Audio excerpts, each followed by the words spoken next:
யாருங்க சொன்னது எக்ஸசைஸ்ல இருக்கவங்களால பெர்ஃபெக்ட்டா saree டிராப் பண்ண முடியாது, ஸ்லிம்மா இருக்கவங்களால மட்டும் தான் சூப்பரா டிராப் பண்ண முடியும்னு?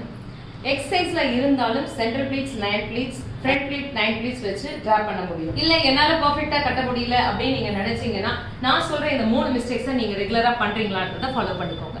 ஃபர்ஸ்ட், உங்களோட ஃபர்ஸ்ட் ஸ்ப்ளீட்டை அகலமா வச்சிருப்பீங்க அண்ட் உங்க ஹிப்பை கவர் பண்றேன்றதால ஷேப் இல்லாம ஃபிக்ஸ் பண்ணிருப்பீங்க.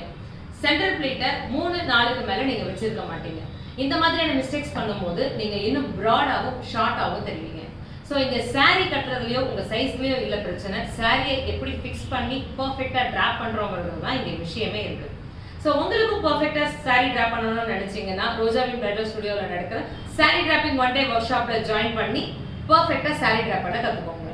இதுல என்னென்னலாம் கத்து கொடுக்குறோம் அப்படின்னா, உங்களோட பாடி மெஷர்மெண்ட் எப்படி எடுக்கிறது, எப்படி சாரியை பார்ட்டிஷன் பிரிக்கிறது, எப்படி பர்ஃபெக்ட்டா ப்ரீப்ளீட் பண்றது, பாக்ஸ் ஹோல்டிங், ஹேங்கிங் ஹோல்டிங், அது மட்டும் இல்லாம ப்ரீப்ளீட் பண்ண சாரியை 3 மினிட்ஸ்ல எப்படி டிராப் பண்றது, ப்ரீப்ளீட்டே பண்ணாத சாரியை ப்ரீப்ளீட் பண்ண மாதிரி பர்ஃபெக்ட்டா எப்படி டிராப் பண்றது, 12 விசிபிளோட சிங்கிள் ப்ளீட்ஸை எப்படி கம்ஃபர்டபுளா டிராப் பண்ணலாம் அப்படிங்கறதும் இந்த கிளாஸ்ல நீங்க கத்துக்க போறீங்க. என்னைய வெயிட் பண்ணிட்டு இருக்கீங்க? பர்ஃபெக்ட்டா சாரி டிராப் பண்ணணுமா? உடனே வந்து ரோஜாவின் பிரைடல் ஸ்டுடியோல இருக்கிற கிளாஸ் அட்டெண்ட் பண்ணுங்க. ஜஸ்ட்